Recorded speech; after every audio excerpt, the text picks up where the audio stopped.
If you run a $3 to $5 million marketing agency and things are going well, let me be the first to tell you the wheels are eventually going to fall off if you do not evolve and implement a new operating model. I know because I have lived through this personally. Good news is I've got the playbook to help you get through it, and I'm going to give it to you in this video.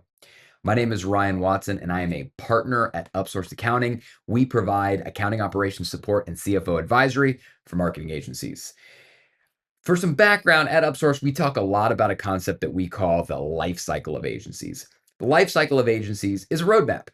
It is a recognition that running an agency requires a different strategy and operating model at each stage of growth. We have talked a lot about create mode, which is creating an agency from scratch and going from 0 to 1. We've also talked a lot about how to work through that 7-figure inflection point and create an agency that is now sustainable, repeatable, and profitable. And we do that through the hierarchy of financial needs. If you find yourself in one of those inflection points, hit pause on this video, go to the rest of our content. We have videos on the hierarchy of financial needs and how to navigate create mode. However, if you find yourself in that mid 7 figures of revenue and you think things are going to smooth sail from now until infinity, keep watching. Because let me start with a story and give you some context for how I have personal experience with the pain of this experience. So, as some background, before all the fame and sexiness that comes from running an accounting practice, I was at an agency, like I suspect many of you. And we, at the time, we were an influencer marketing and media agency. And this was around the time that influencer was just becoming this mainstream idea.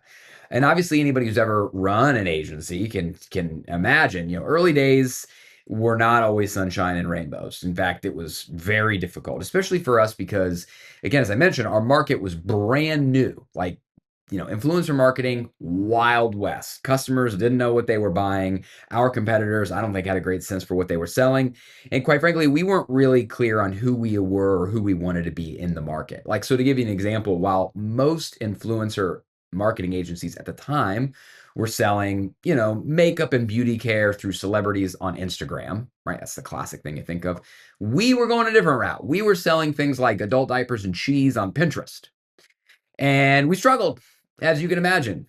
But we did have a lot of conviction around our unique approach and what we thought was possible. We had some early customers who had a lot of success, and that gave us enough confidence and passion to continue to push. Even through some pretty dark times. We had several booms and busts of hiring, but ultimately, I think 3 rounds of layoffs. And by the end of the 3rd round of layoffs, we were down to a dozen people. I mean, we had plans to go down to like 3 or 4 people, but eventually we got down to maybe a dozen people. Again, we continued to push. And at that time, it was a pretty, as you can imagine, it was a very tight-knit, small, familial team, right? Many of us had been together from the beginning, and we had this deep sense of purpose and loyalty to the mission and to one another. And so we were digging. And eventually, we caught a little bit of a wave. Not all at once, but we sold some campaigns to some blue chip customers, some brands that you use every day. And we delivered good work and we had strong margins. And so we made some money and we were able to sell some follow-on campaigns to those same customers and new customers and generated some more money. And now we're accumulating cash and we're hiring more people and we're selling more campaigns. And things are starting to snowball in a very positive way. In fact, I can distinctly remember to this day the leadership meeting. We had leadership meetings every Friday, and I remember the meeting where we were sitting around the table, and one of us, and I'll cop to the stupidity, I think it was me. I remember looking at my partner and saying, Bob, I think we figured this thing out. Like, I think we cracked the code on this business. And, we really kind of assumed that like we solved it, growth is going to happen up and to the right in perpetuity. And to be honest with you, we behave that way. I mean, at this point now, we're taking boondoggles to the South Beach of Miami and party buses down to Key West. And, we were having fun, or at least I thought we were all having fun and we, it was going well, but under the surface, It wasn't. And in fact, I remember the first shoe to drop where we realized that, this success was a bit of a facade. And that was, one of our early days, key employees, mascot of the organization. I mean, when you thought our agency, you thought of this person, one of our heads of client success, up and put in there 2 weeks. Like, no notice, out of the blue, didn't see it coming. Just, you know what, guys, I'm out. And that was jarring. I mean, that really shook us to our core. And started to question, oh no, hold on, what happened? But to be honest, we didn't have a lot of time to really diagnose or think through that, because the very next week, we had a massive screw up on one of our campaigns. Not insignificant amount of their money that we spent incorrectly. And we obviously had to mea culpa, and we had to give that money back. And that was, I mean, holy cow, we haven't done anything like this before. What's going on here?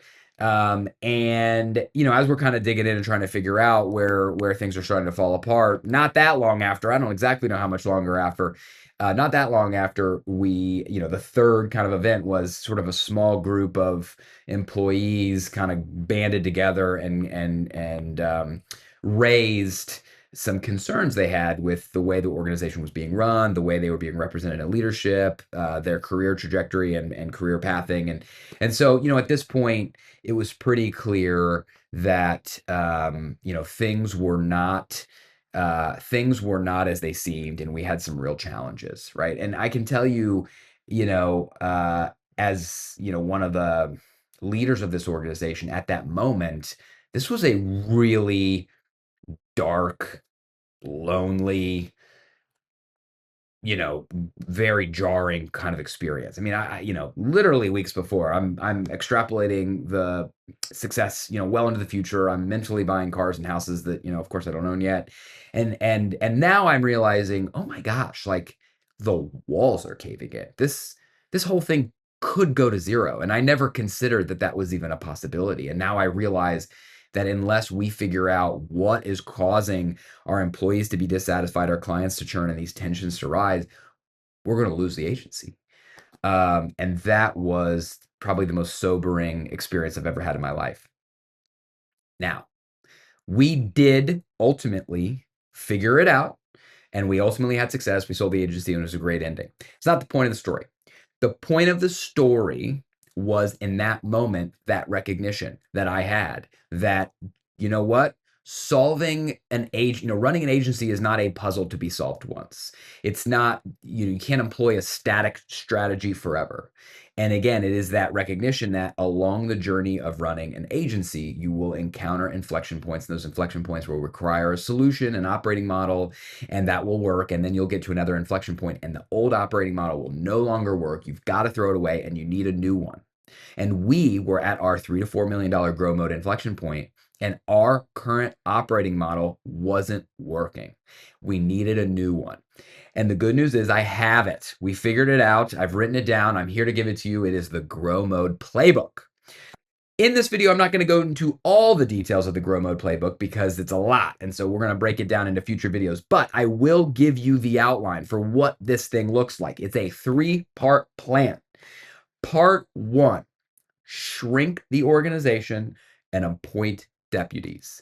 When you're at this phase, you're 3, 4, 5 million in revenue, and things are starting to break, clients are starting to churn, employees are starting to leave, those sorts of things, mistakes are being made on all areas of the business, the natural intuition is to flex your muscles to create more process and over legislate how work is being done.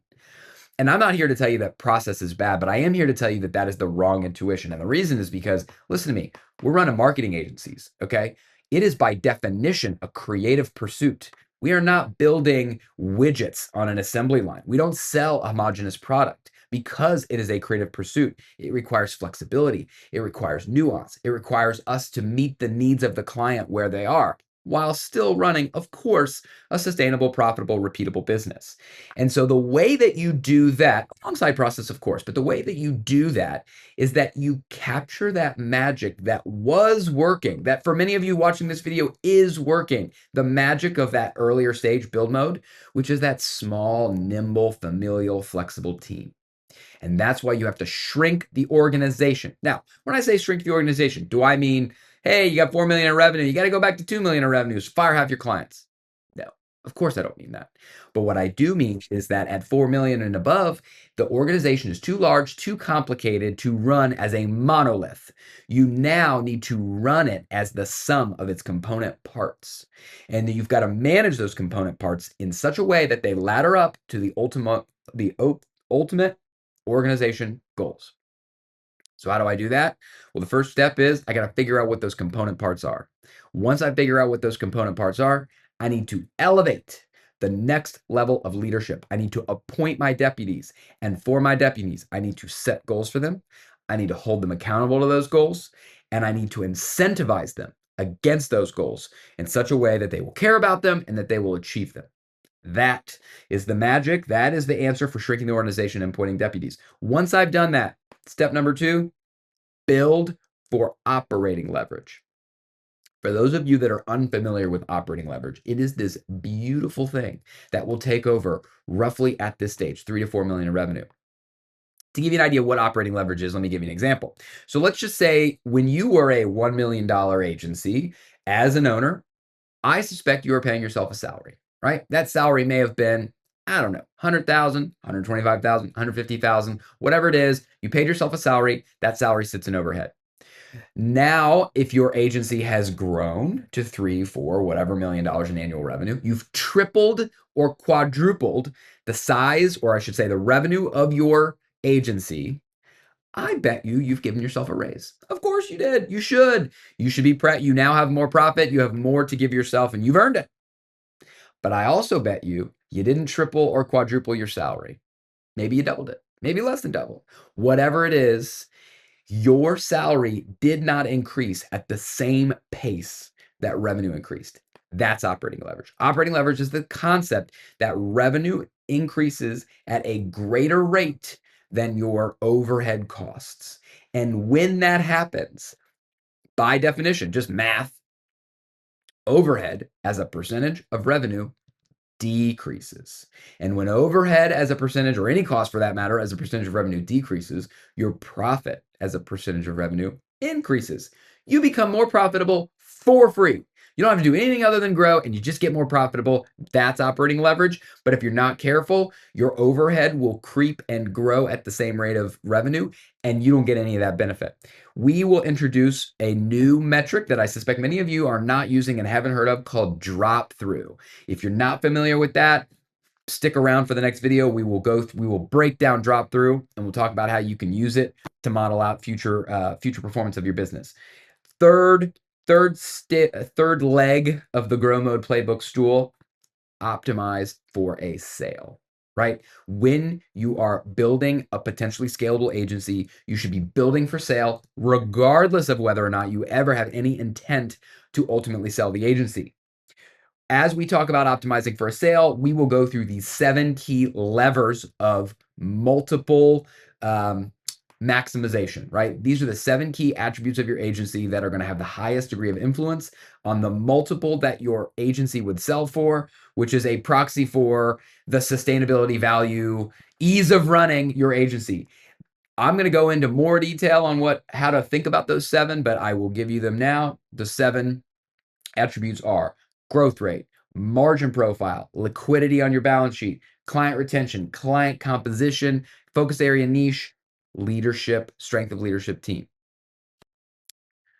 That Grow Mode Playbook, executed in sequential order, starting with shrinking the organization, appointing deputies, and then building for operating leverage, and finally optimizing for a sale, is the key to getting through the inflection point that I experienced and that no doubt you will experience as you enter Grow Mode. And it will position you for the kind of scalability where you could grow revenue comfortably well in excess of 7 figures if you so choose. If that sounds interesting to you, stick around, watch our next videos as we dig into the details on how do you execute against each of those 3 phases.